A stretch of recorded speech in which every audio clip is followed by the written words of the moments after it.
Entonces, pues a darle, chicos, ¿no? Vamos a darle. Déjenme ver que cargue.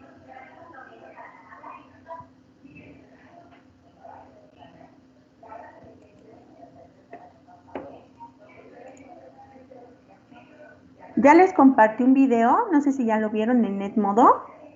Ya les compartí un Parece video. que no me deja verlo. ¿No se los deja ver? Ah, yo tuve el mismo problema, pero es uno de YouTube y el enlace como que se agarró lo que usted puso, así como las palabras, y aparte se agarró el enlace. Entonces, si le das Porque clic yo en le el pico mero y sí enlace me de deja. YouTube, sí te va, sí te mueve a YouTube. Creo que depende de dónde le des el clic. A mí me pasó igualito. Ah, ya. Porque yo sí le piqué luego y sí me dejó. Pero se los comparto directo aquí en el chat por si hay un poco de inconvenientes. No está de más, ¿no? A mí sí me Entonces, dejó.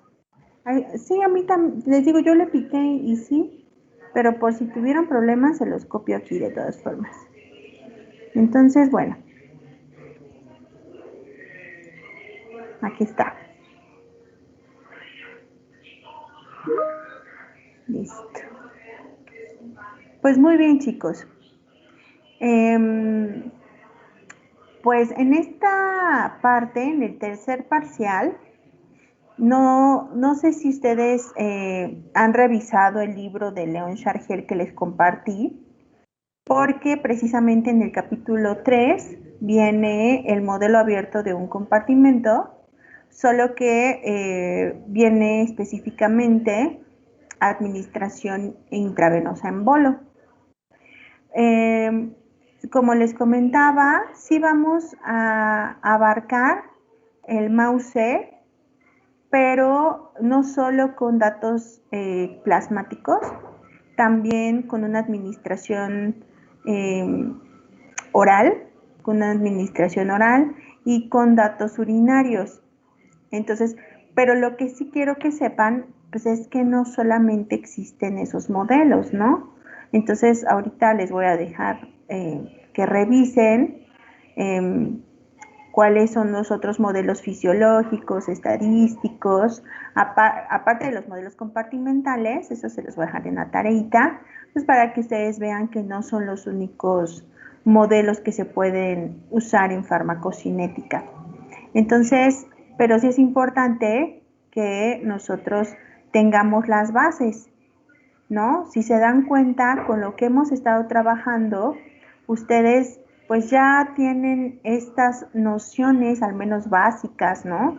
De lo que conllevan los procesos. Si se dan cuenta, hasta donde hemos llegado, prácticamente estamos hablando de procesos biofarmacéuticos, el proceso LACME, pero ahora sí vamos a hablar sobre la parte de farmacocinética. Por eso nuestra asignatura se llama Biofarmacia y Farmacocinética Básica, porque bueno, solo abarcamos este es el modelo más sencillo, que aún así a muchos se les complica.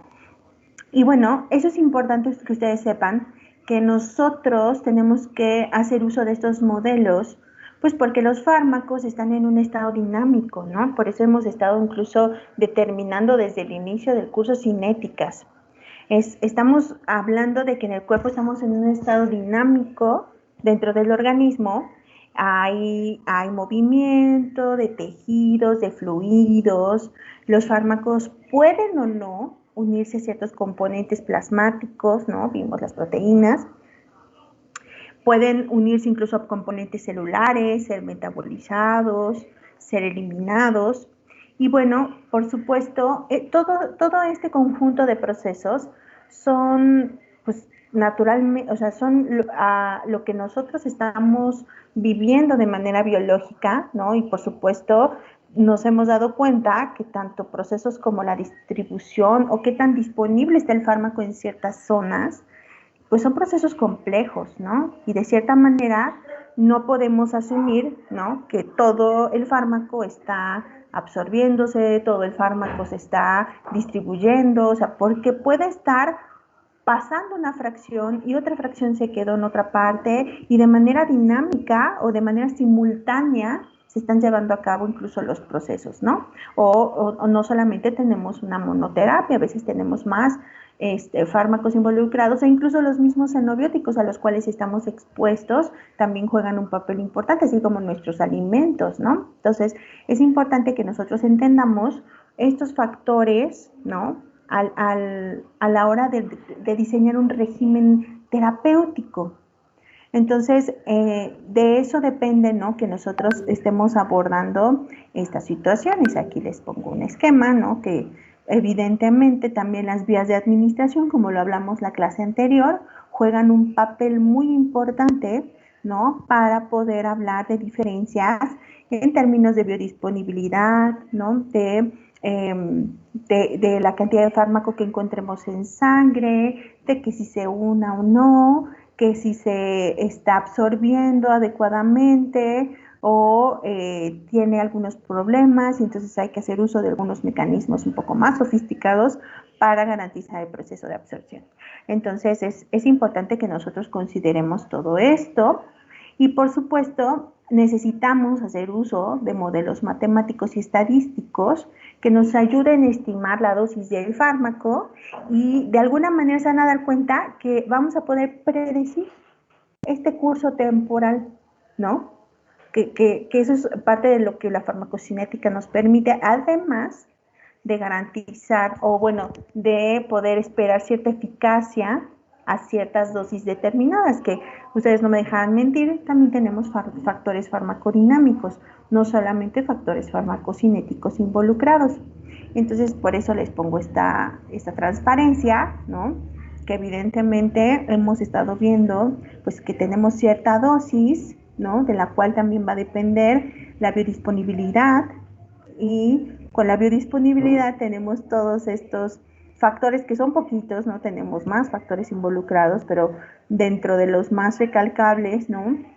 Metabolismo de primer paso, que tuviéramos una mala absorción, algunas interacciones con alimentos, la misma edad, puede ser cambios en la biodisponibilidad. Acuérdense que tenemos incluso variación de nuestras proteínas plasmáticas, ¿no? Y eso, por supuesto, va de la mano con cambios en la distribución del mismo, aparte de la perfusión a los distintos órganos. Entonces, cuando nosotros hablamos de que el fármaco ya está en sangre, que ya está cierta concentración de fármaco en circulación sanguínea, pues vamos a ver que también hay que considerar pues la cinética, o sea, la velocidad con la cual se esté dando el proceso de eliminación, por ejemplo, de metabolismo. Hay que estar monitoreando, por ejemplo, hay muchos estudios farmacocinéticos donde nos ayudan a ver cómo se está comportando ciertos tratamientos bajo ciertos contextos en estudios clínicos. Y por supuesto, ver que los factores fisiológicos, fisicoquímicos, van a interferir también en los procesos como depuración, ¿no? Incluso genéticos, ¿se acuerdan? Habíamos visto algunos polimorfismos que evidentemente estaban asociados a una mala absorción por transportadores o los mismos procesos metabólicos se veían afectados por polimorfismos en las isoenzimas del complejo 400, citocromo P450. Entonces, esto es bien importante que nos quede claro, ¿no? Vamos a estar monitoreando estos parámetros farmacocinéticos que nos van a poder ayudar a entender por qué sí o por qué no estamos teniendo eficacia terapéutica o incluso toxicológica. Entonces, ahora sí hay que retomar el término de farmacocinética, que es este curso temporal de las concentraciones de un fármaco o sus metabolitos o sus metabolitos. Acuérdense que pueden estar en fluidos, en tejidos, en nuestras líquidos, ¿no? Que se secretan a nivel de mucosas, por ejemplo. También podemos estar eliminando fármacos. En el caso de las mujeres, pues cuando estás amamentando hay un componente fundamental que nos ayuda a tomar la decisión si seguir con la lactancia o suspenderla por la necesidad de un tratamiento farmacológico y que puede también afectar al bebé, ¿no? Y por supuesto, esto es lo que les decía, que hacemos uso de estos modelos matemáticos para poder establecer desde regímenes de dosificación. ¿Todos estamos claros que es un régimen de dosificación, chicos?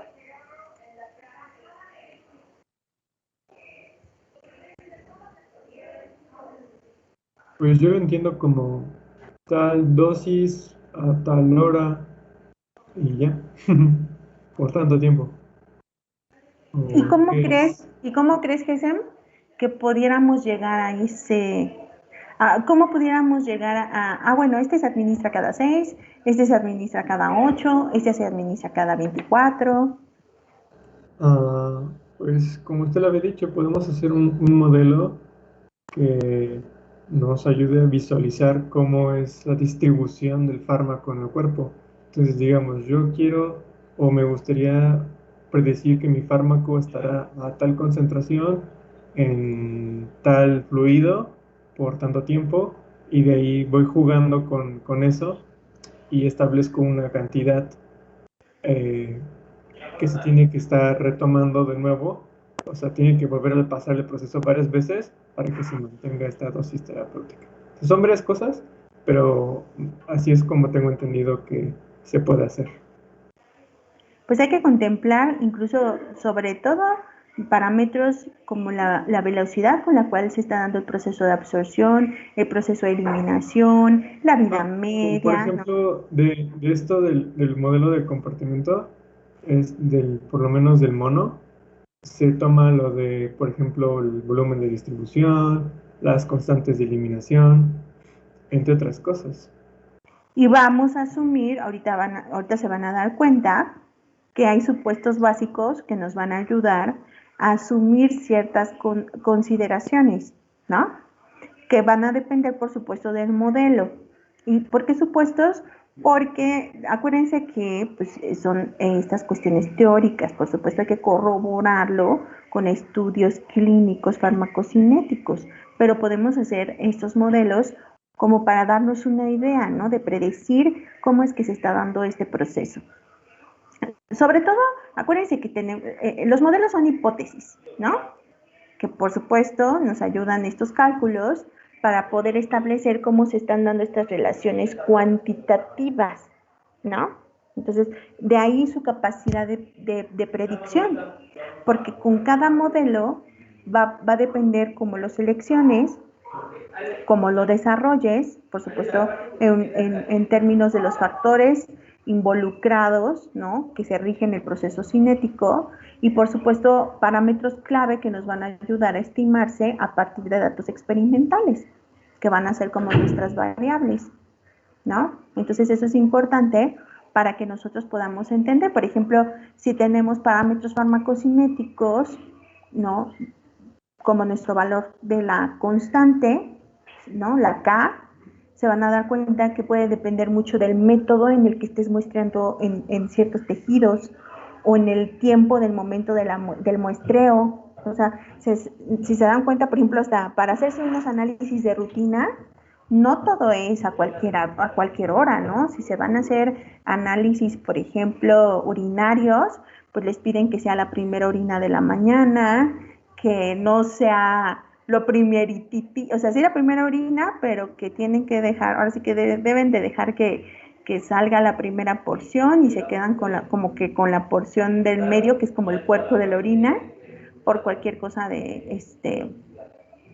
pues que tengas ahí algunos restos de bacterias, qué sé yo, para que pues, tampoco tengamos falsos positivos y cuestiones de esa índole, ¿no? O sea, hay maneras de tratar incluso el muestreo y por supuesto que ese tipo de muestreo también nos va a afectar.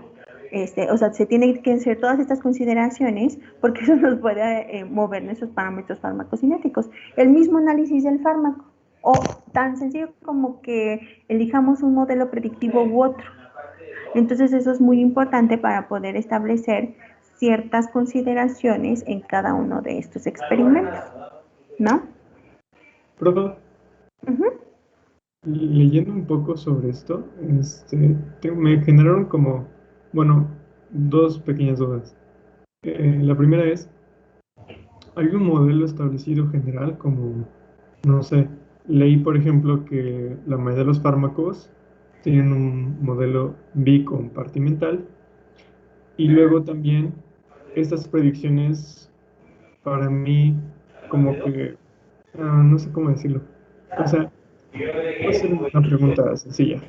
¿Nosotros nos acoplamos a la distribución del fármaco o hacemos un modelo del comportamiento que nos gustaría que tuviera el fármaco o algo así? O sea, ¿es a nuestra voluntad o es a la voluntad del cuerpo? Y yo siento que es como Ah, un poco eh, de... es que voluntad suena un poco extraño, pero déjame ver si te entendí. ¿Quieres ver si eso se decide en función del fármaco o en función del individuo? ¿A eso te refieres? Por ejemplo, lo que usted acaba de decir, el modelo. O sea, dependiendo del modelo que escojamos y lo apliquemos para un fármaco, vamos a tener diferentes resultados. Sin embargo, ¿por qué no se busca o si se hace? Esa es mi pregunta, si se hace, o sea, ¿se busca qué clase de modelo es más conveniente para el fármaco o viceversa? Buscamos un Sí, modelo que nos convenga. sí, por supuesto hay que buscar un modelo conveniente para el fármaco, pero si estás iniciando, o sea, tienes que entender que, por ejemplo, el modelo monocompartimental, ¿no? Es un modelo más sencillo, ¿no? O sea, el de un solo compartimento, ahorita lo vamos a ver, pues obviamente estamos hablando de un solo compartimento, el fármaco se administra y se elimina en un solo compartimento central. Y ese compartimento central va a representar el plasma, los tejidos, ¿no? Pero sobre todo estamos hablando de tejidos perfundidos que se van a equilibrar, o sea, que el fármaco se equilibra rápidamente en ese compartimento. Entonces, ahí asumimos una eliminación de primer orden, que a lo mejor tejidos como riñón, hígado, que son bastante perfundidos, pero por ejemplo, hablando del de dos compartimentos, es un poco más específico, ¿no? El modelo de dos compartimentos, pues el fármaco puede moverse entre el compartimento central hacia un compartimento, como decirles, más tisular, o sea, un compartimento de tejido tisular, por decir un ejemplo. No es que estemos asumiendo que ese compartimento tisular sea de un tejido específico, pero es como para establecer un balance de masas y entonces asumimos que el fármaco está presente en todos estos tejidos.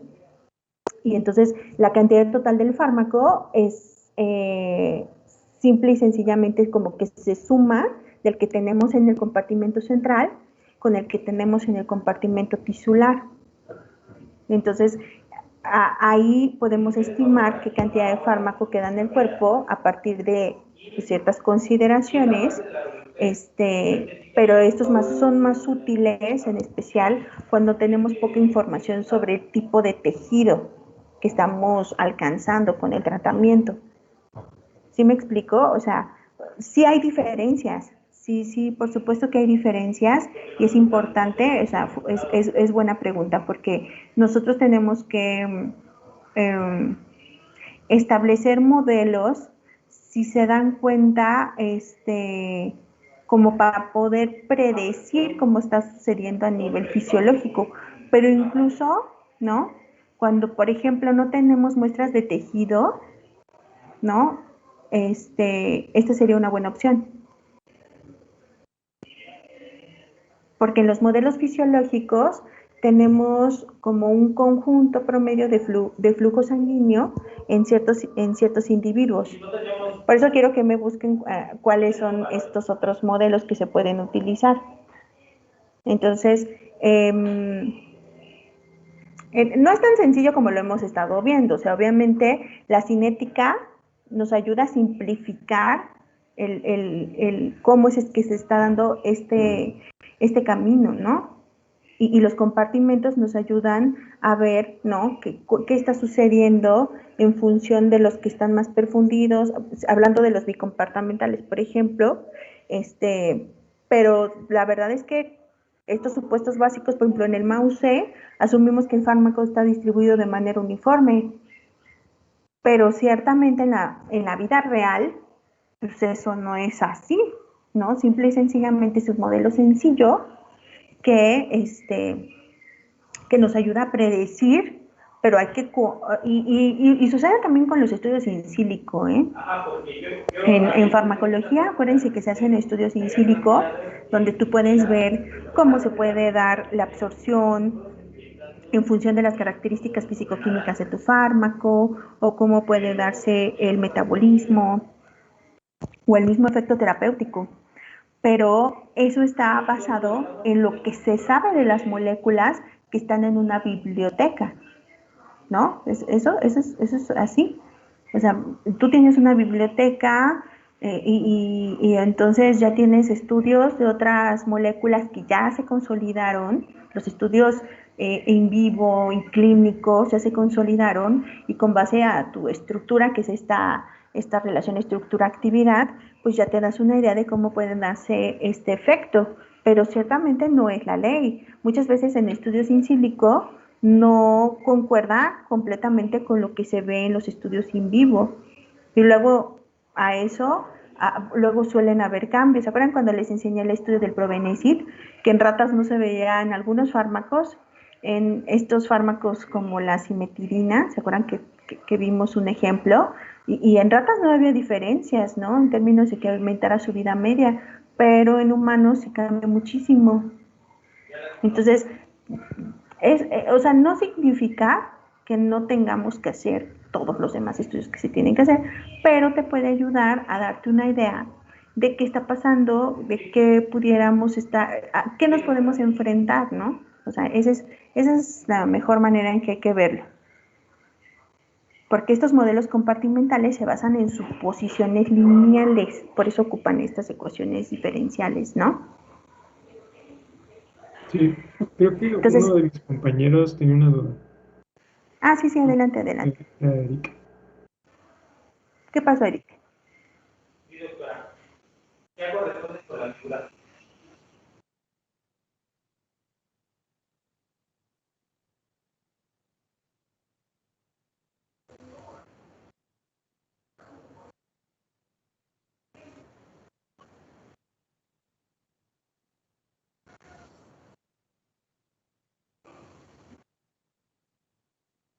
Uh-huh.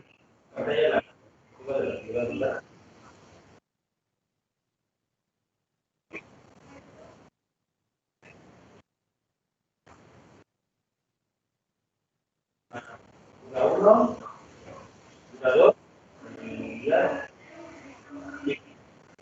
3, la que es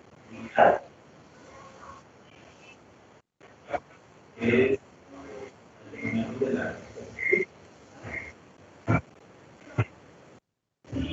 la última es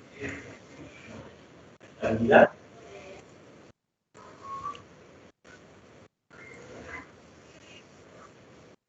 Así es, o sea, ese es un dato interesante, ¿no, Eric? Realmente no podemos asumir que con el modelo monocompartimental vamos a tener los datos más específicos, ¿no? O sea, obviamente, pues también hay que ver qué es lo que estamos recabando, qué es lo que se está acoplando, y a lo mejor es necesario, por ejemplo, a aplicar un modelo farmacocinético fisiológico, ¿no? Donde sí tenemos realmente establecido la perfusión y tenemos datos anatómicos, datos fisiológicos, y entonces ahí podemos tener más consideraciones, ¿no? O sea, que nos pueda dar más herramientas para decir cómo se está prediciendo, cómo va a suceder el proceso. Pero evidentemente pues vamos a tener limitaciones en todos los modelos hay limitaciones, ¿no? En nuestro caso, si se dan cuenta, tenemos un volumen de distribución estimado y en estos modelos más específicos hay que tener uno más real, ¿no? ¿Qué es lo que está pasando realmente?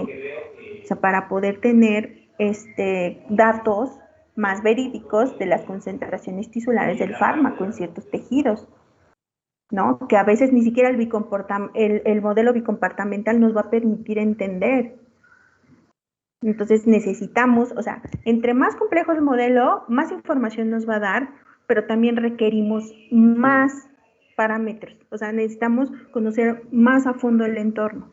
Entonces, si no tenemos toda esta información así al 100, pues entonces es difícil que podamos implementar este modelo.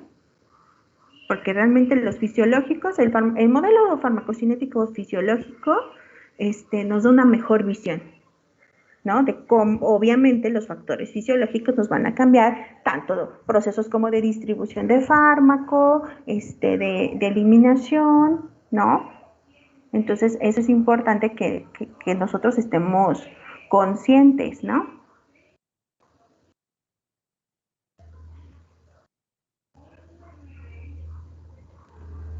Mientras más información, mejor, ¿no?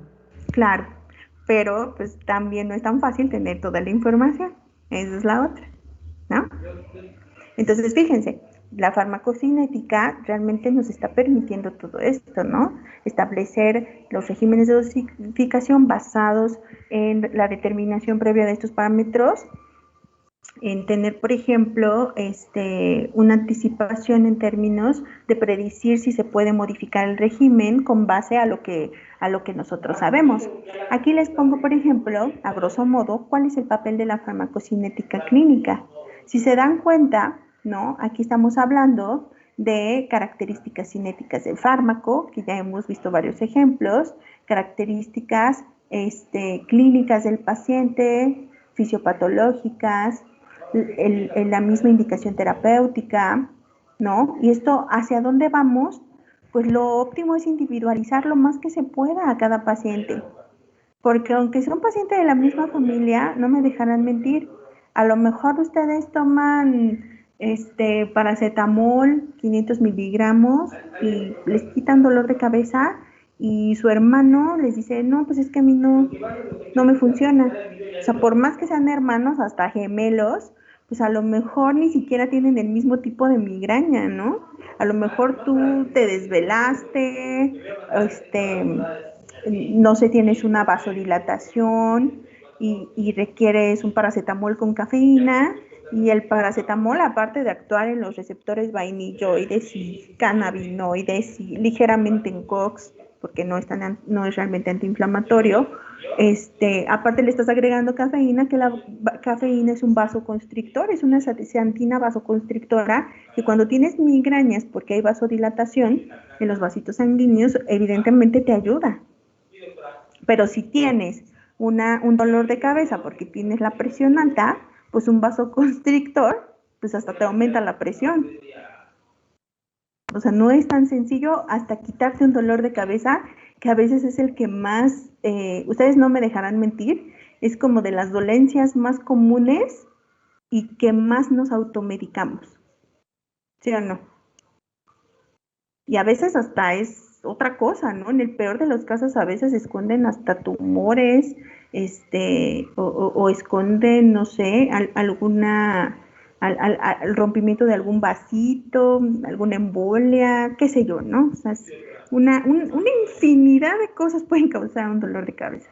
Ahora va a depender de la frecuencia, del grado de dolor, que bueno, que también existe el umbral del dolor, que también varía muchísimo, ¿no? Hay quienes ya se cortaron, ya sienten que se les está saliendo ahí las vísceras, y hay quienes, ¿no? Son bien rambos, ¿no? Y se pegan y se levantan como si nada y se les está cayendo el dedo y no, aquí no pasa nada, ¿no? O sea, hay mucha variación en ese sentido, ¿no?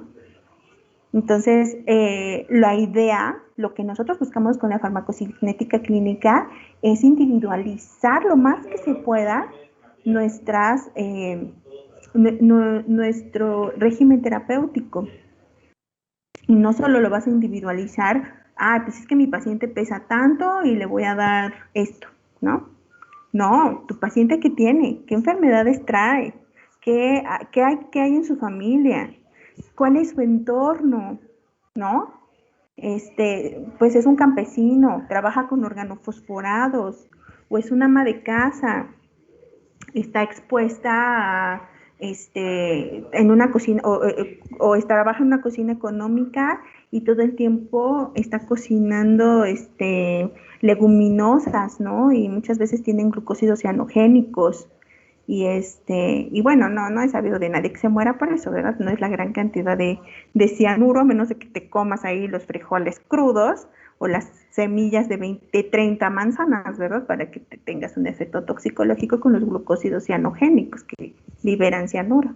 Pero bueno, eso es bien importante, ¿no? Que nosotros podamos entender qué está pasando en el entorno, qué es lo que está arrastrando la persona. Por supuesto, desgraciadamente a veces en la consulta que no tiene todo este seguimiento, ¿no? Que no tiene todos tus estudios, pues muchas veces tenemos más riesgo de error, porque a veces el paciente ni tiene ni idea de qué tiene, ¿no? O sea, no se ha hecho estudios, no vamos, ni siquiera se mide la presión arterial y ciertamente pues con una sola toma tampoco es suficiente como para saber si alguien es hipertenso. Tienes que estar haciendo un monitoreo mañana, al menos mañana y noche, mañana, tarde y noche por unas semanas y establecer cuáles pudieran ser las causales de esta situación, ¿no? Entonces, desde ahí tenemos bastantes problemas en cuanto a todos estos seguimientos.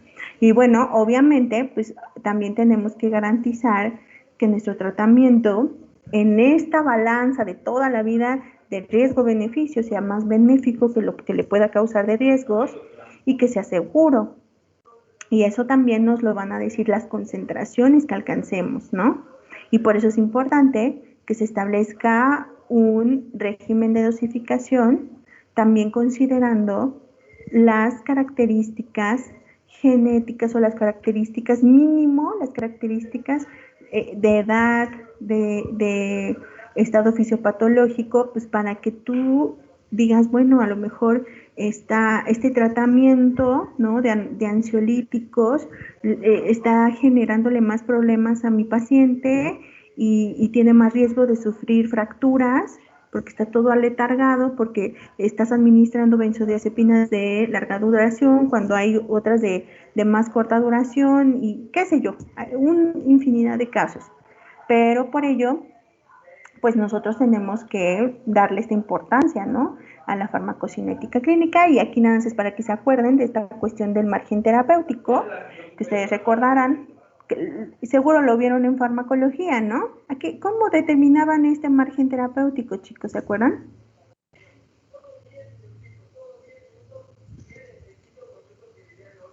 ¿Alguien que se acuerde?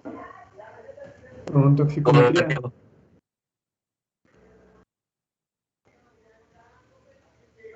Con modelos pueden ser in vivo o in vitro, depende. Pero, por ejemplo, con un modelo in vivo de, por ejemplo, un roedor, como una rata quizá, puedes establecer las famosas dosis, por ejemplo, dosis letal, dosis efectiva, etc. Dosis letal, exactamente. Ah, Dosis letal entre dosis efectiva 50. ajá. Y Y con eso entonces, tienes un Dosis margen letal terapéutico. mínima sobre dosis efectiva 99. exacto. Entonces, con las dosis letales y con las dosis efectivas, tú puedes establecer ese rango, ese índice terapéutico, ¿no? O sea, va de la mano. Generalmente es dosis letal 50, dosis efectiva 50, aunque puedes determinar el índice terapéutico, sí, ¿eh?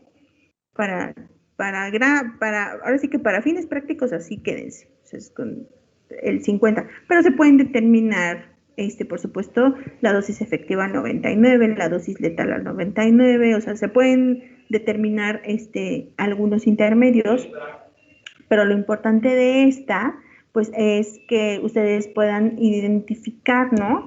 Cuáles pudieran ser las diferencias entre un tratamiento y otro con base a qué tan estrecho o no sea su margen terapéutico, ¿no? No es lo mismo el margen terapéutico que tenemos con el mismo acetaminofén, ¿no? Que a partir de 7 gramos ya tenemos dosis tóxicas que pueden ser un riesgo, pero, pues, por ejemplo, la digoxina, ¿en qué unidades se administra? ¿Alguien sabe?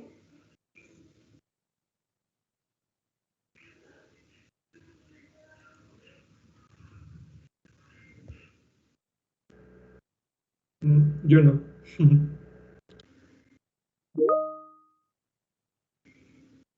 A ver, ¿a quién puso?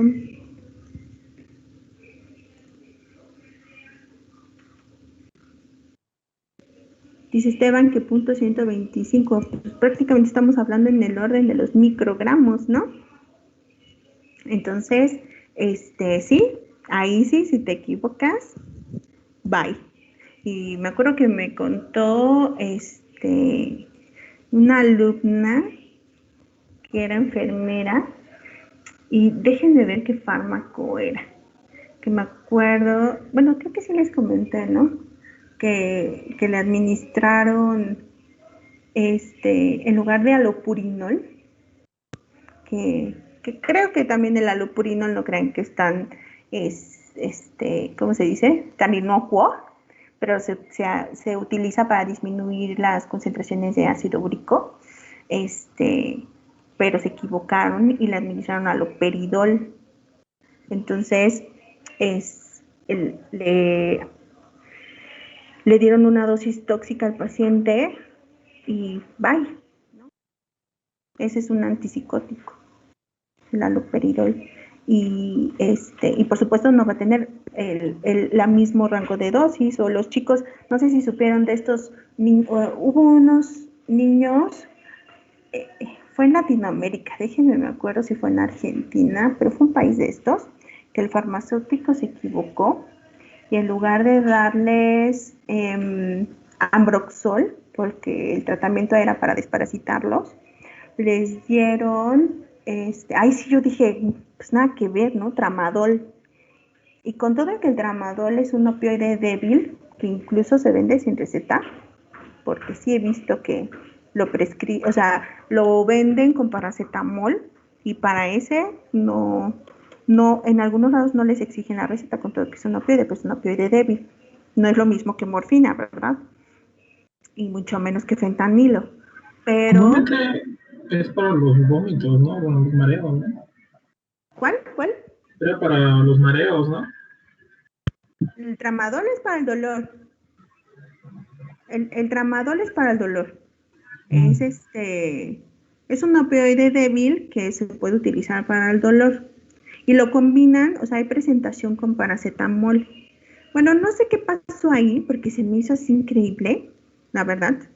Esa confusión, es así como que no me la...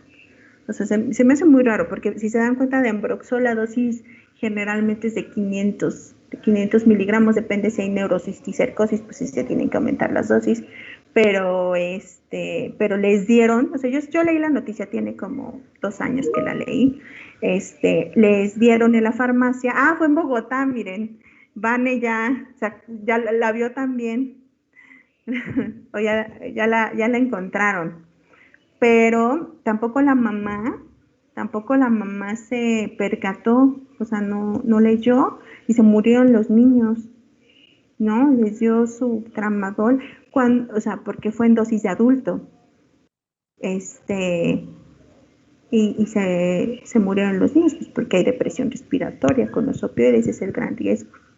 Entonces sí fue en Colombia. Yo me acordaba que era en Latinoamérica, no me acordaba bien qué país, pero suele pasar, ¿no? Y bueno, ahí dices, bueno, ¿quién tuvo la culpa? Pues, miren, dice José que en un pueblo de Guerrero igual mataron a 3 niños por el mismo error. ¿También? ¿Les dieron tramadol, José? En tierra caliente, dice. Mira. También supe bueno, este no fue tratamiento farmacológico, pero para que vean que los organofosforados sí son peligrosos, que le pusieron de estos insecticidas por piojos a una muchachita como de 13 años y se murió también. Ya no llegó a tiempo al hospital. Entonces, pues para que vean. Profa, Ajá.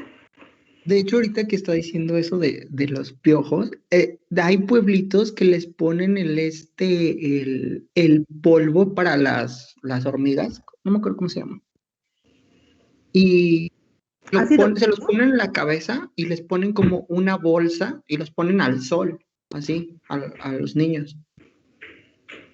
¿En serio? Sí, de verdad. Incluso otros les ponen el polvo y después les ponen limón y no sé. me pareció bastante interesante Es cuando el lo vi. formidor. Ajá, sí, ese justo. ¿Cómo se llama? Formidor.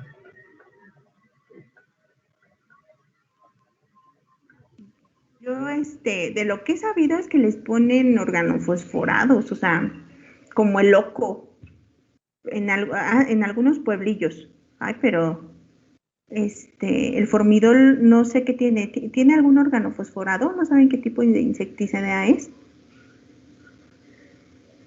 Pues leí, sí era muy, muy tóxico. Incluso lo vimos en toxicología, intoxicaciones por ese. Porque sí se saben cuál puede ser su antídoto, ¿no?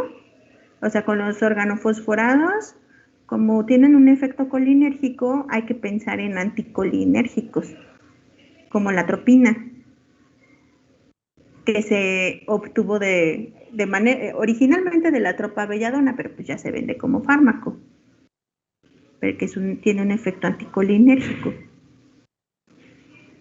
No, pero sí es bastante, hay varias historias, ¿no? Pero es importante, ¿no? Que por supuesto establezcamos el margen terapéutico.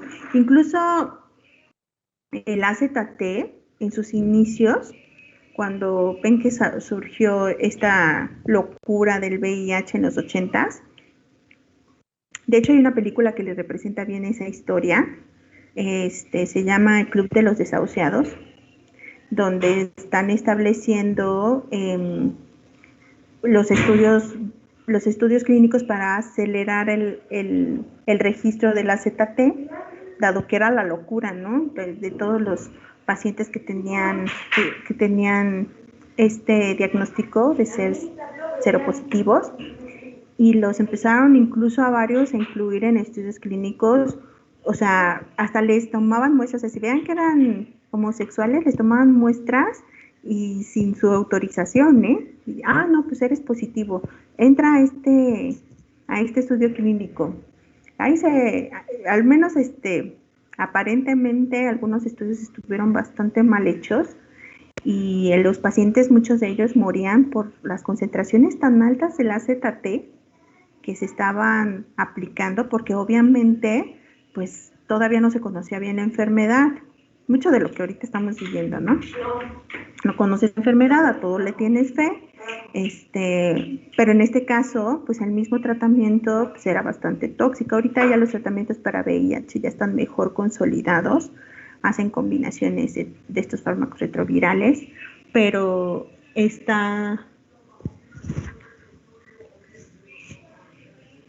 Espérenme.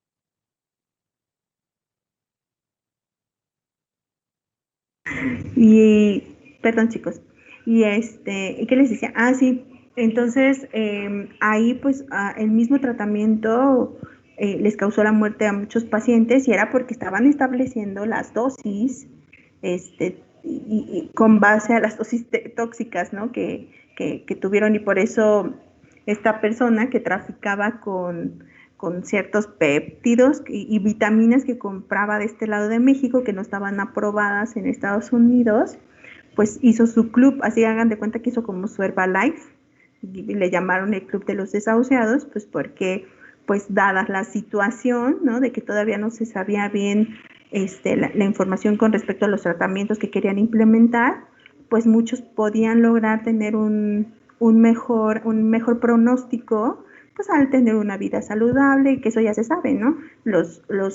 Todos debemos de tener esa vida, pero pues las personas que tienen el diagnóstico con VIH, Hola, amigos, sí, entre más se cuiden, hagan ejercicio, muy buena alimentación, suplementos vitamínicos bien establecidos, pues van a mejorar su calidad de vida y pueden vivir como una muy buena cantidad de años, ¿no? Entonces, pues ahí esa situación también pues desató mucha crítica, ¿no? Sobre todo para la FDA, porque pues estaba confiscando todas estas,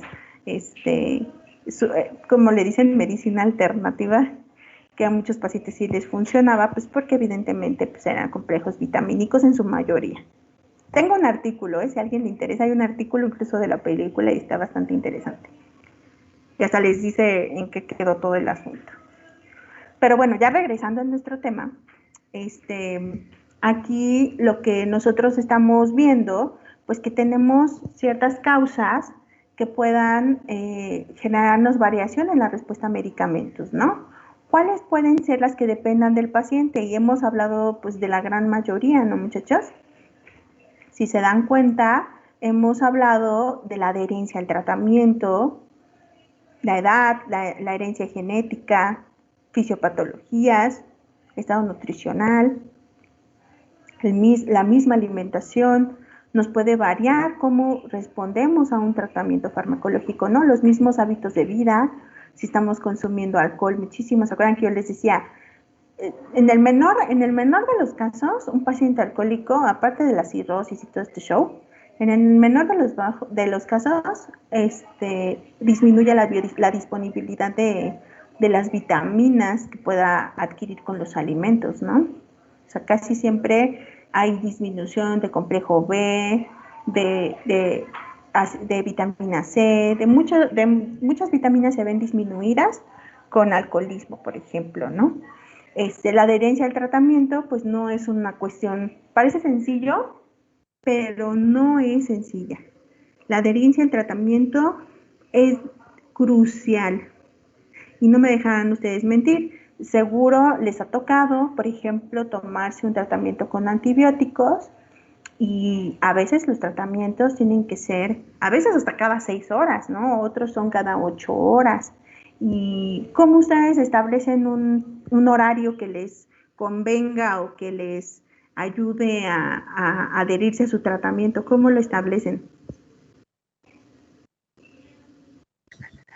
Pues yo creo que lo más ideal es de que más o menos le calcules para que no te toquen, digamos, dosis así en la madrugada. Y si más o menos lo acomodas, puedes acomodarlo que no te toquen dosis en horarios que son, pues, de dormir, ¿no? Ok, o sea, tú sí te fijas, Cristian, ¿no? Que Sí. tengas ¿no? Porque a veces llegas y, no, me siento súper mal. Te la tomaste a la hora que cayó y cuando vas viendo, la siguiente dosis toca a las 2 de la mañana, ¿no? Y dices, bueno, un día no pasa nada. Pero a ver, manténganse su tratamiento 7 días o 5 días, dependiendo de la duración del mismo, a las 2 de la mañana. Y bueno, y eso solamente es algo que surge, ¿no? O sea, una infección. Ahora imagínense los pacientes crónicos que tienen que tomar tratamientos todo el tiempo. Entonces, la adherencia juega un papel fundamental, ¿sí o no?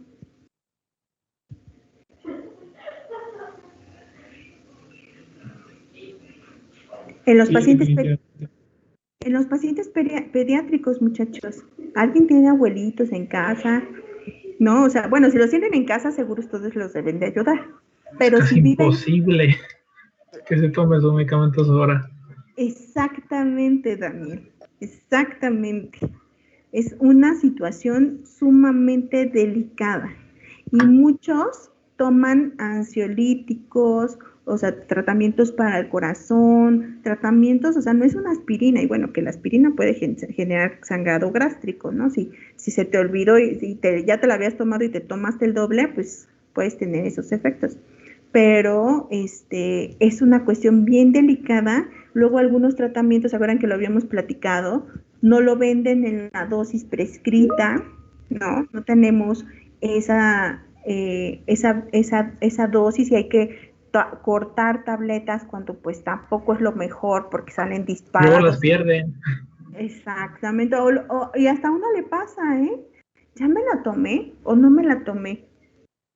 Porque bueno, yo soy hipertensa, yo tomo losartán y me ha pasado, muchachos, ya, o sea, con la loquera de la vida diaria, ¿ya me la tomé o no me la tomé? Y dices, ¿qué hago? Y ahora imagínense la tercera edad. Dice Esteban, es más complicado cuando se desarrollan problemas de ingesta de alimentos o que ya no quieren ingerir nada y se va pasando el tiempo al que le toca. O a veces escupen las tabletas. Sí, también eso de los alimentos que mencionas, Esteban, es crucial. ¿Se acuerdan que seguro lo han visto en farmacología, ¿no? No todos los tratamientos son con alimentos. Algunos sí, algunos incluso mejoran su absorción, pero otros no. Y entonces imagínense toda la información que tienen que tener con cada tratamiento, ¿no? A veces ni siquiera están conscientes de las interacciones, a veces ni siquiera. También creo que algo que aquí influye es el que esperan que ese tipo de medicamentos actúe de manera inmediata, como si estuvieran tomando una INES o una aspirina. No, pues por supuesto, no. Y acuérdense que hay tratamientos que generan tolerancia, ¿no? Y ven que no funciona y luego van con otro doctor para que les dé otro medicamento. Así es, algo un poco más fuerte. No, sí, es completamente cierto, ¿no? Y no estamos hablando solo de opioides, las mismas benzodiazepinas también generan tolerancia, ¿no? No se recomiendan más allá del año y muchos pacientes las toman de por vida y ya no funciona y entonces luego necesitan un tratamiento más fuerte que los aletarga, que les incrementa la posibilidad de demencia senil. Entonces, dice tiene que ver la polifarmacia en esos casos. Sí, la polifarmacia es un factor muy importante, ¿no? Porque difícilmente, o no sé si les ha pasado, a veces, no solo para personas de la tercera edad, ¿no? Vemos necios de todas las edades. Vas al especialista, o nos acompañan algún familiar, y le prescribe, pues así, una hojota, ¿no? Y ciertamente a veces sí te espanta, ¿no? A veces uno no quiere, y entre más sabes de medicamentos, pues más, la verdad es que más respeto les tienes. Pero hay veces que ven la hojota y dicen, no, pues no quiero, o sea, porque también hay esa creencia de que entre más medicamentos tomes, pues más daño le haces a tu cuerpo, lo cual no es del todo incorrecta, ¿no? Pero si estás en un tratamiento específico, y fuiste con un especialista y ya buscaste varias opciones y esa es la opción que te está dando, pues la tienes que seguir al pie de la letra. O sea, les voy a poner un ejemplo. Espérenme, déjenme, aquí tengo una.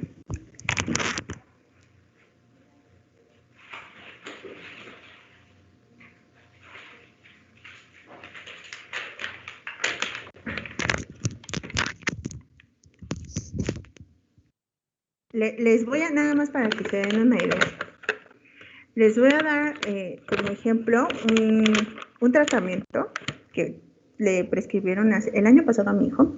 Todavía no llegaba el COVID a México y el pobre desde Navidad hasta marzo tenía una tos que no se le quitaba. Así yo estaba desesperada.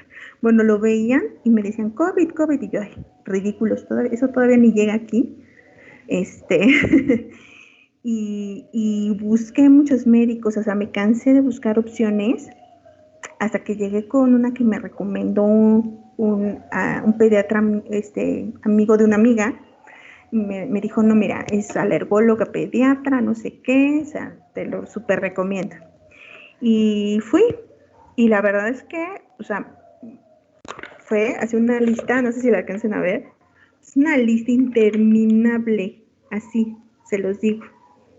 O sea, Dostein, hasta acetilcisteína también administro porque es mucolítico, solución fisiológica con alinazal, prácticamente el tratamiento fue estos agonistas adrenérgicos, Abamis, vitamina E en gotas, y la lista sigue del otro lado, Alvesco aerosol, Riopan, ¿no? Dimeticona también, para que no le causara tantos estragos. Adimod, que ahorita está también muy de moda porque es un inmunoestimulante que parece ser que funciona mucho para infecciones respiratorias. Hasta la poli que le dio COVID me contó que le prescribieron Adimod. Hidrocortisona, no, o sea, un chorro, o sea, es una lista, pero estaba tan desesperada y dije, bueno, me costó mucho trabajo llegar con esta doctora, que incluso también trabaja en el Hospital Niño Morelense, pero yo la busqué particular porque era la fila interminable. Y dije, todo, o sea, lo hice al pie de la letra y afortunadamente, pues estábamos en trabajo en casa y podía yo revisar, o sea, era todo el día y parte de la noche estar haciéndole los lavados y dándole todas estas, y no crean que es administrarlo nada más así, ¿no? Nasal, no, con un dispositivo específico, o sea, no. Pero yo ya había pasado como 3 meses de puros tratamientos fallidos y lo seguí al pie de la letra y ya para septiembre, fíjense, esta fue de, pues justo hace un año en abril, ya como para agosto, más o menos para agosto, controlada la tos. O sea, con todo ese tratamiento, pero no sabes la desesperación que es ver a tu hijo no parar de toser. Y luego con el problema del COVID, yo dije, si nos contagiamos de COVID, no la libran. O sea, y fue una desesperación horrible, ¿no? Pero de verdad, seguí al pie de la letra y al final solo lo he mantenido con limpieza, con estas soluciones marinas, o sea, que siempre tenga limpia la nariz, es lo único que lo he mantenido, ya no le doy nada de esto. Pero me ha pasado, ¿no? Que tengo familiares, van al especialista y les receta, o sea, son recetas, o sea, cuando tienes un problema severo, pues tienes que atacarlo de raíz, ¿no? Y dicen, no, yo solo me compré esto. Yo, ¿qué te compraste en analgésico? O sea, ¿cómo piensas que va a funcionar tu tratamiento si solo te compraste uno de 15? ¿No? O sea, no hay manera, o sea, nada más regalaste tu dinero, esperando, por supuesto, porque también hay especialistas que se equivocan, ¿no? El endocrinólogo de mi mamá para la diabetes le prescribió bien, o sea, todo, complejo B y sulfonilureas, o sea, sí le dio un buen tratamiento, pero una de ellas era de liberación prolongada y le dijo, no, que partiera la tableta. Le digo, no, hermana, pues hay que buscar mejor la dosis más baja, porque ya sabe que partes la tableta, pues le estás dando en la torre, estamos pagando 600 pesos por el tratamiento, pues porque es una liberación específica, y pues no, o sea, no, pero también se le fue las cabras, y súper endocrinólogo me lo súper recomendaron. También hay que ser críticos, ¿no? Y estar ahí, pero también pasa eso, ¿no, muchachos? O sea, que no sigues al pie de la letra todo lo que te da. Y las personas, o sea, nosotros, yo espero que ustedes ya identifiquen, ¿no? O sea, y si te dan tratamiento, yo todo lo investigo.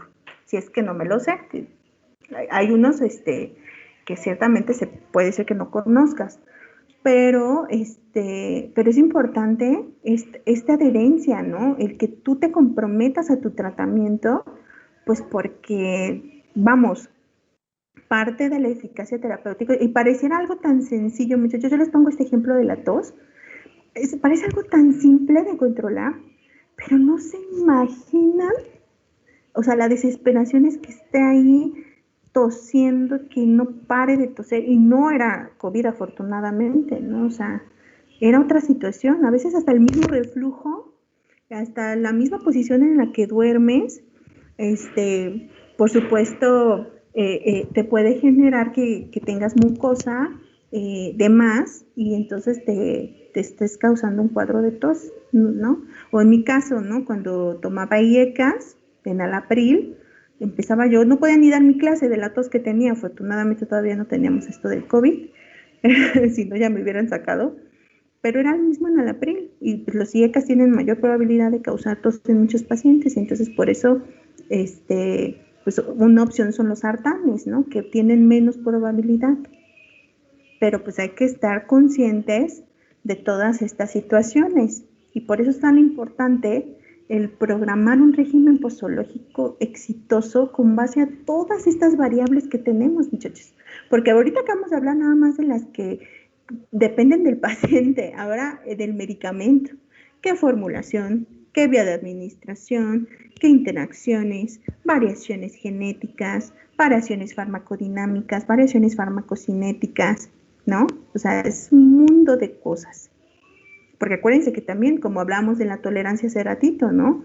Pues a veces que tenemos desensibilización de receptores y aunque aumentes la dosis, no aumenta el efecto.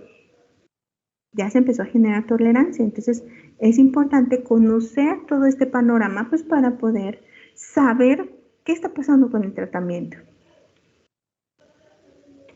Entonces, bueno, ustedes, chicos, de tarea van a buscar estos modelos farmacocinéticos. ¿Sale? O sea, van a encontrar, ya vi que ya varios ya se pusieron a leer, me da gusto eso. Vieron modelos compartimentales, modelos fisiológicos, busquen en qué consisten los estadísticos, los poblacionales, muchos van de la mano, pero así es como quiero que los investiguen, para que ahora sí que si no han leído, lean a fuerza. Entonces, ya hablando de los compartimentales, aquí ¿qué vamos a entender por compartimento? Pues es una fracción de un material biológico que se supone que el fármaco está distribuido de manera uniforme. ¿Se acuerdan que lo habíamos platicado al principio? Y obviamente, pues va a tener estas mismas propiedades cinéticas. En un compartimento vamos a poder agrupar ciertas zonas afines, pero por supuesto vamos a asumir que fisiológicamente pues no lo tenemos bien caracterizado, ¿no? O sea, en ese sentido no es específico. Entonces, lo que sí es que vamos a hacer uso de supuestos básicos. ¿Se acuerdan que les decía? Hay que ver los supuestos básicos para nosotros poder establecer el modelo matemático que necesitamos y poder desarrollarlo. Y para esto también vamos a requerir de ciertas ecuaciones que nos ayuden a describir el proceso y poder determinar estos parámetros. Aquí lo que podemos observar, fíjense, en el modelo 1, pues es el más sencillo. En el modelo 1 solamente tenemos una K. ¿Por qué, muchachos? Creo que porque se asume que tiene una distribución, me parece que uniforme y directa prácticamente. Exacto, sí. Se los voy a adelantar y ahorita lo ven. Ese es el que podríamos asumir nosotros como MAUSE. ¿Qué es MAUSE? Modelo abierto de un compartimento, administración intravenosa. Ahí que dice, toda la dosis llega directamente a circulación. El fármaco se equilibra rápidamente en los compartimentos del organismo. El fármaco se distribuye homogéneamente en un volumen de distribución determinado y se elimina mediante un proceso de primer orden. Eso es lo que vemos ahí, en el primerito. Es una administración intravenosa. No hay proceso de absorción. ¿Sí? Ah, ya llegaron esos de las lavadoras. ¿Sí, muchachos? A diferencia del modelo 2. En el modelo 2, fíjense que sí tenemos Ka, ¿no? ¿Por qué razón? Porque estamos hablando de un modelo que sí requiere el proceso de absorción. Es extravascular, así lo vamos a asumir. Es extravascular y entonces hay que medir con qué velocidad se está dando el proceso de absorción. Llegas a tu Cmax, que nos va a dar directamente la Tmax, y a partir de ahí es el proceso de KE. Aquí no le ponen KE, pero la K que no tiene nada es KE. ¿Sale? Aquí igual tenemos estos de 2 compartimentos. ¿Se acuerdan que habíamos hablado? En estos modelos de 2 compartimentos. Obviamente aquí tampoco hay Ka. Hay 2 gas porque hay una interacción entre un compartimento y otro, ¿no? Al compartimento 2 y de regreso hacia el compartimento 1. Y después nuestra K de eliminación. Pero como es administración intravenosa, no hay Ka. A diferencia del modelo 4, que si hay Ka, seguro es un modelo extravascular, pero de 2 compartimentos. ¿Sale? Entonces, esto es importante pues para que ustedes puedan ir viendo qué es lo que diferencia mucho a estos modelos, ¿no? Obviamente, nosotros solo vamos a abarcar este modelo de un compartimento, solo que vamos a trabajar no solo con datos plasmáticos, sino con datos urinarios, y vamos a ver cómo se comporta cuando administras directamente en sangre y cuando lo administras extravascular, ¿no? Porque obviamente, aunque nos da mejor información el modelo de dos compartimentos, pues si se dan cuenta, el fármaco se mueve, ¿no? Entre el compartimento central hacia el compartimento tisular. Eso quiere decir que estamos considerando mayor diferencias en términos de tejidos o de órganos a considerar, ¿no? Pero obviamente, pues ya si quieren un curso de farmacocinética avanzada, pues anótense, ¿no? Porque seguro ahí se lo van a ver. Y bueno, a grosso modo aquí lo que podemos observar es esto, ¿no? El modelo monocompartimental, que si se dan cuenta, pues nosotros al asumir en una administración intravenosa, ¿no? Se parece, fíjense, aquí este es el compartimento, por eso dice compartimento único, que obviamente a partir de que se administre intravenoso no vamos a tener Ka, pero si se administra directamente en sangre, vamos a asumir desde aquí, desde que se distribuya uniformemente en el compartimento del fármaco y sus, principalmente la excreción biliar y la excreción renal, que aparte de las otras vías de eliminación, nos van a dar nuestra K de eliminación que hemos estado determinando, ¿no? Entonces, aquí no, si se dan cuenta, vean, por ejemplo, si les está diciendo, que esto es bien importante, ahorita me regreso, si les está diciendo que el fármaco se elimina mediante un proceso de primer orden, ¿creen ustedes que podamos hacer uso de nuestra ecuación que ustedes ya conocen, CP es igual a CP0E a la menos KT? ¿Creen que esa nos serviría, al menos para este? Para este sí. Para este sí, vean, aquí está nuevamente esquematizado. Y aquí está, esta es la que hemos estado ocupando, ¿no? Porque evidentemente, pues tenemos esas condiciones. Se va a eliminar mediante una cinética de orden 1. Y entonces, nosotros vamos a tener que linearizar nuestros datos. ¿Sí? Entonces, la ecuación que nos describe al modelo MA-UC-IB, o sea, intravenoso, sí es esta, la que vemos ocupado para cinética de orden 1. ¿Sí lo ven, chicos? O sea, no se me compliquen. Esta es de las más sencillas. Pero ahora que vamos a determinar algo que se llama área bajo la curva. El área bajo la curva, si se dan cuenta, ustedes ya saben que es la pendiente. Con la pendiente que determinábamos, chicos. La constante. La constante, exactamente.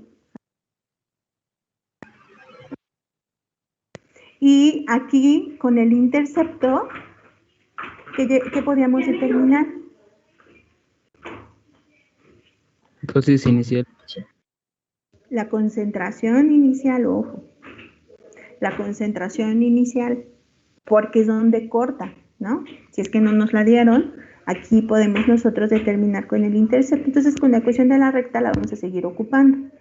Pero ustedes ya saben determinar la K de eliminación, ¿sí o no? Si hablamos de este modelo, el tiempo de vida media, pues es la misma ecuación, porque es cinética de orden 1. Incluso el intercepto, ustedes ya lo pueden determinar. El volumen de distribución, y con el aclaramiento. Pero ahora hay algo que se llama área bajo la curva. Esta área bajo la curva, vamos a usar algo que se llama método de los trapezoides. ¿Sí, chicos? Cuando iban en la secundaria, ¿se acuerdan que ustedes determinaban áreas, ¿no? De figuras geométricas. ¿Se acuerdan cuál es cómo se determina el área de un trapezoide? Tienes que hacer la de un cuadrado y la de un triángulo, creo. Exacto, de un rectángulo, ¿no? Ah, La de un rectángulo, bueno, y si se dan cuenta, teníamos como dos triangulitos, ¿no? Porque cortas y tienes esto. Entonces, ciertamente tenemos tenemos que sumar una base y otra base por la altura, Y esto se parece mucho a lo que vamos a nosotros a determinar, ¿no? Porque si nosotros dividimos la suma de las bases por la altura, fíjense qué es lo que tenemos nosotros aquí. Vean. Aquí lo que vamos a considerar como altura sería, ¿no?, nuestro eje de las X. No, ¿en qué sentido? Fíjense, cada segmento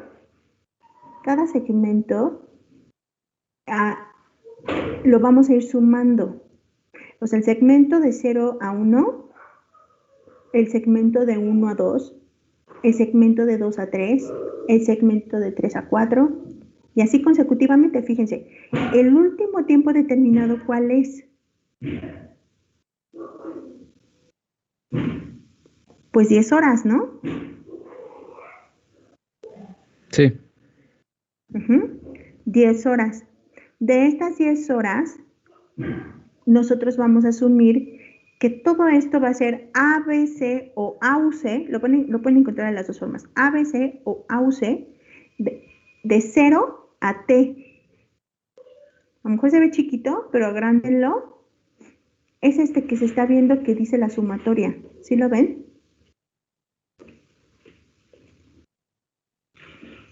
De 0 a T, el T es el último tiempo determinado. ¿Pero eso qué significa? Eso no todo es el área bajo la curva, porque hay un piquito acá, bueno, acá no se ve, se ve acá. Hay un piquito que tiende al infinito, porque a veces es una cantidad mínima de fármaco cuantificable, pero que ciertamente no vamos a saber en dónde va a pegar con las X. O sea, eso quiere decir en qué momento ya se eliminó por completo el fármaco. Y luego si tenemos un fármaco que tiende a bioacumularse, pues menos, ¿no? Acuérdense que hay quienes mueren y hasta les hacen exhumación y todavía hay sustancias que pueden detectar, ¿no?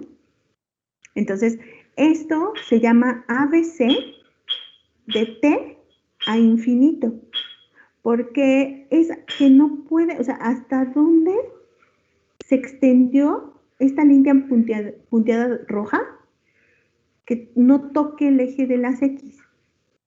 Pero entonces, ¿cómo la podríamos determinar? Con nuestra última concentración plasmática entre el valor de nuestra K, porque esa es la velocidad con la cual se está eliminando. Y es lo que van a ver acá. Cuando ven esta parte que dice ABC de T a infinito, es la última ecuación, ¿sí la ven? Que dice CP, pero no se alcanza a entender muy bien, es CP última. O sea, tu última concentración, que si lo vemos como en términos reales, el último tiempo, ¿qué les gusta? 5, 10, o sea, sumamos 5, a lo mejor son como 4, ¿no? 4 microgramos por mililitro, porque lo veo un poquito más abajo, pero por ahí va, ¿no? Eso entre nuestro valor de la KE. Eso es el ABC de T a infinito. Y entonces sumamos el ABC de 0 a T y luego le sumamos el ABC de T a infinito y eso nos va a dar el valor de ABC de 0 a infinito. Eso es lo que significa esta ecuación primera. ¿Sí la alcanzan a ver, muchachos? Anótenmelas. Les voy a dejar un ejercicio ahí para que ahora sí que empiecen a practicar. Entonces, esto es el área bajo la curva. ¿Por qué se llama este método de dos trapezoides? Ya lo vimos. Aquí, vean, se parece un trapezoide. Si lo cortamos aquí arribita, nos queda como rectangulito y nos queda un triángulo, ¿no? Arribita. ¿Y cómo nosotros lo vamos a determinar con esta ecuación? Cada segmentito lo podemos determinar así. Aquí les estoy poniendo, por ejemplo, el de CP2, CP3. ¿Sí lo ven? Entonces, pero vean, podemos haber determinado también el de CP1 y el de CP0 a CP1, que sería el primeritito. Entonces, acá vean, ¿cómo se determinan estos segmentos? Cada segmento, por eso dice CPN-1 más CPN entre 2. por la diferencia de Tn menos Tn menos 1. Entonces, por eso en el primer segmento tenemos que sumar Cp0 más Cp1 entre 2 y eso multiplicarlo por la diferencia de T1 menos T0. Si lo vemos con datos reales, vean, Cp0 aquí, ¿quién es? Aquí sí lo vemos, porque sí está marcado ese. Si no lo tienen, ya ustedes ya saben cómo calcularlo, ¿verdad? Con el intercepto. Pero en este caso sí se ve quién es Cp0, ¿sí o no? ¿Quién es Cp0, chicos? ¿Qué valor? 100, exacto. Y entonces, ¿quién sería Cp1? 70. Exactamente. 100 más 70 entre 2 por T1, o sea, por la diferencia de T1 menos T0. Pues T1, ¿quién es? Pues 1, ¿no? 1 hora. Ajá. 1 menos 0. Y eso lo multiplicamos por la sumatoria entre 2 de la Cp0 más Cp1. Y ese es el primer segmento.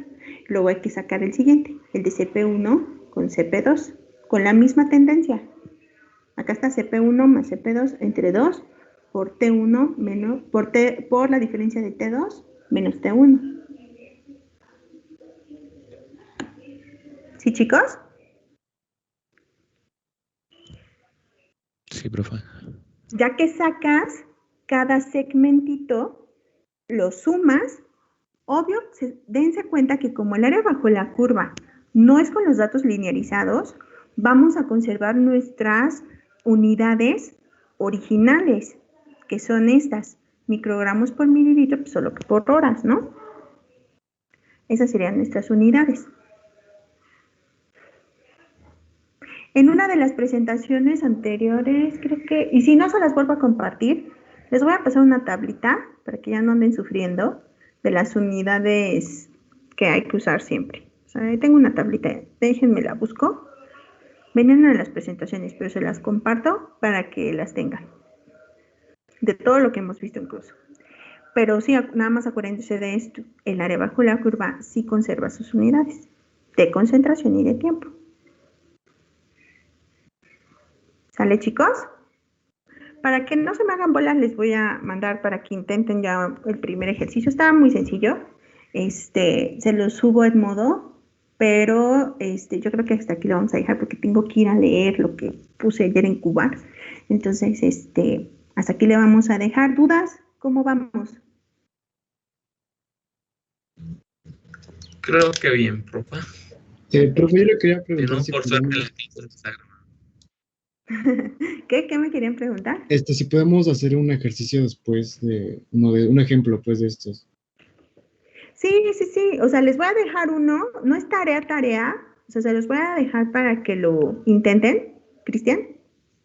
Y lo resolvemos la siguiente clase. Pero quiero que lo intenten. Tiene participación, ¿eh? Ok. Ok, lo voy a dejar como asignación. No, como asignación les voy a dejar que investiguen lo de los modelos. Y como extrita, o sea, les voy a compartir el ejercicio. Pero como asignación no va a ser. Porque entonces sí contaría. Yo lo que quiero es que lo traten de hacer y ya vemos sus dudas la siguiente clase. Ok, profe. Hasta luego. Espérenme, déjenles anoto sus participaciones. Apellidos. Ok. O les paso lista y me dicen rápido. Yarumi. Noemí.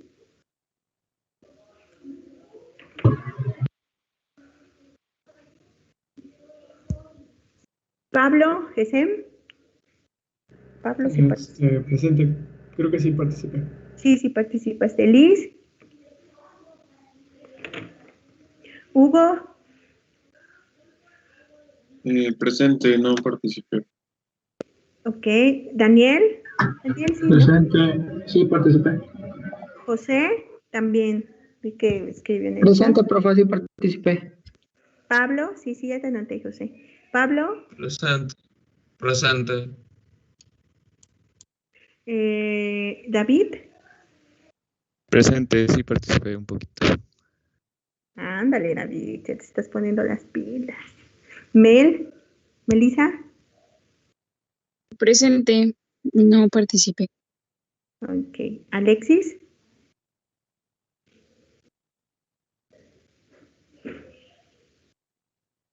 Ray, Presente, sí. sí. Candy,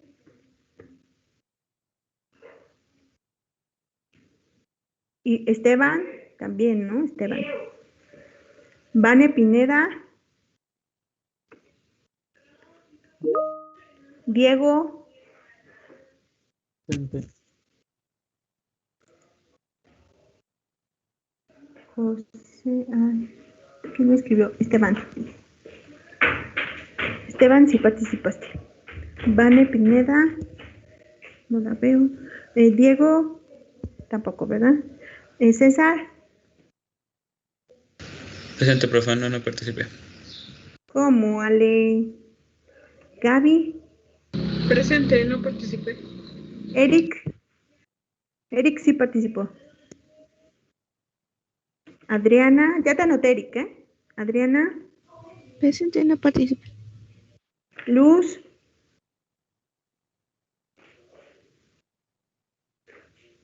Presente, profe. Sebas, Sebas me pidió permiso.